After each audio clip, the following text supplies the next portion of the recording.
Teď poslední týden dělám největší krok svého života. Spousta z vás ví, že bojuju s agorafobií. No jo, ale co to vlastně je? Jo, je to strach z toho, že se ti někdo udělá blbě, nemůžeš jezdit vlakem, ani autobusem, dokonce ani cestovat dálky. Vadějí ti davy lidí a nějaký i uzavřený prostory. Každý z nás, co to má trošku jinak. A já jsem momentálně v té fázi, když jsem se posunul. A chci všem, těm, co jsou nemocní stejně jako já, ukázat, že se tyhle první kroky dají úplně v pohodě zvládnout. Jenom se nebát. Tak vás všechny vyzývám.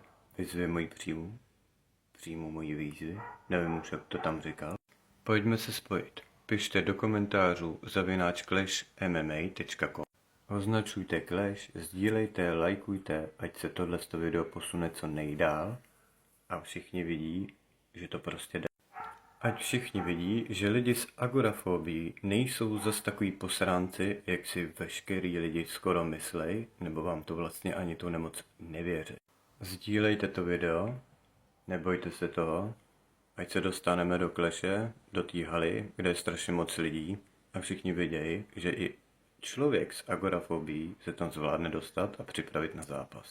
No a teď vzkaz pro ty nově sledující. Sleduj moji cestu, dej follow, ať je nás tu brutální armáda lidí, se kterou to dokážeme.